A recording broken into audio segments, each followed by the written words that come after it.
Dalam nama Bapa dan Putra dan Roh Kudus. Amin. Shalom Alaikum. Berjumpa lagi dengan saya pada perenungan hari ini, tanggal 4 September 2022. Bayar mahal mengikuti Yesus. Bacaan liturgi hari ini, bacaan pertama dari kitab Kebijaksanaan 9 ayat 13 sampai dengan 18. Bacaan kedua Filemon 1 ayat 9b sampai dengan 10. Dilanjutkan dengan ayat 12 sampai dengan 17, dan Injil Lukas 14 ayat 25 sampai dengan 33. Saudara-saudaraku yang terkasih di dalam kasih Kristus, minggu hari ini saudara-saudara, Yesus Kristus Sang Junjungan kita menyampaikan tentang hal yang percaya dan mengikuti Dia. Diawali dengan penyampaiannya, jikalau seorang datang kepadaku dan ia tidak membenci bapaknya, ibunya, istrinya, anak-anaknya, saudara-saudaranya laki-laki atau perempuan, bahkan nyawanya sendiri, ia tidak dapat menjadi muridku. Barang siapa tidak memikul salibnya dan mengikuti aku, ia tidak dapat menjadi muridku. Lukas 14 ayat 26 sampai dengan 27. Bagi kita saudara-saudara yang membaca ayat ini, mungkin sedikit kaget, terkejut.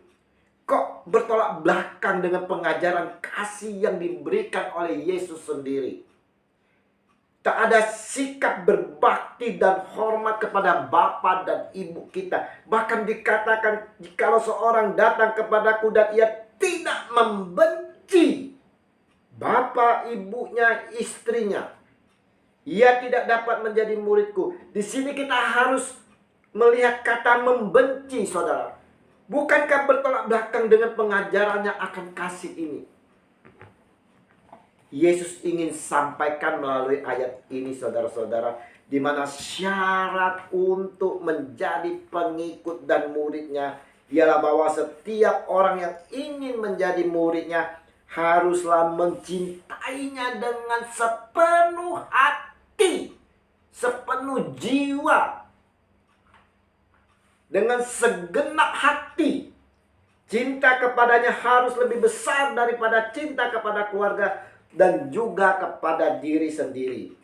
Mengikuti Yesus kita harus secara total, dan dalam hidup ini mencintai Dia tidak dapat setengah-setengah saja, saudara. Kalau kita mau perhatikan dengan seksama Injil hari ini yang disampaikan, banyak orang berduyun-duyun mengikuti Yesus dalam perjalanannya sambil berpaling kepada mereka. Lihat di ayat 14-25.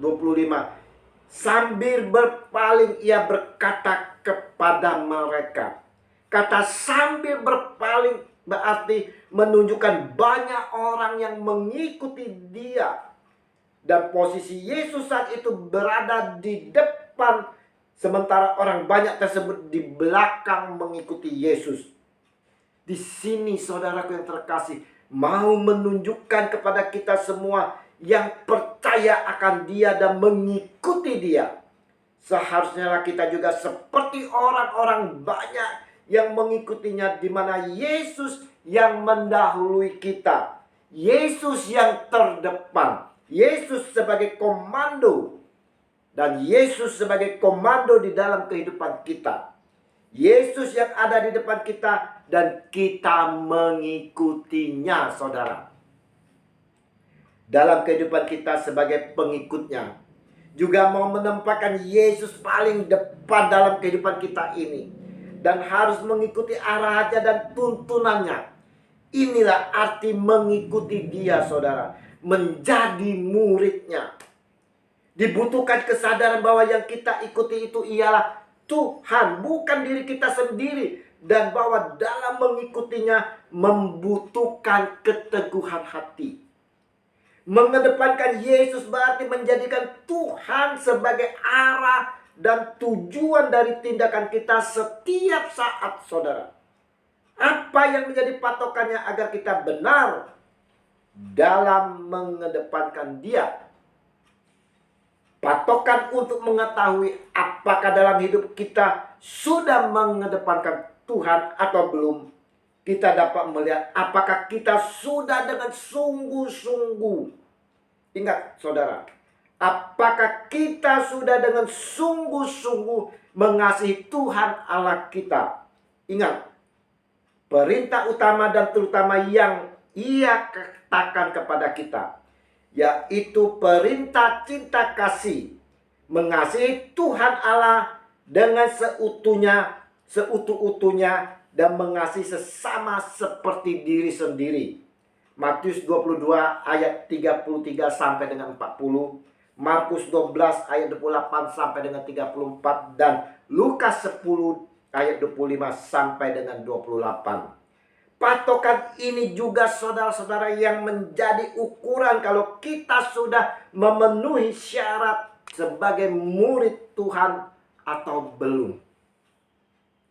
Selanjutnya saudara-saudara yang terkasih, Yesus menyampaikan dalam hal mengikutnya saudara.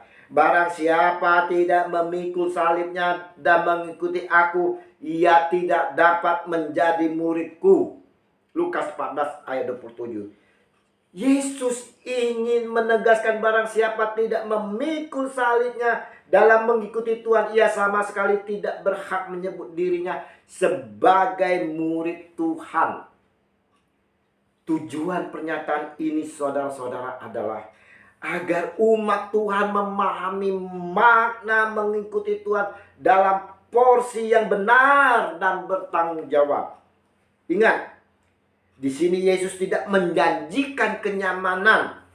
Yesus tidak menjanjikan hidupnya enak-enak saja, fasilitas yang memadai kalau mengikutinya. Oh no, tidak saudara. Tidak seperti hal pada para politikus yang mengobrol janji-janjinya di saat kampanye dalam pemilihan umum agar orang memilihnya, agar orang mengikutinya.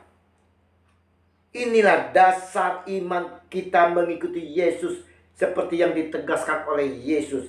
Kasihilah Tuhan Allahmu dengan segenap hatimu dan dengan segenap jiwamu dan dengan segenap akal budimu.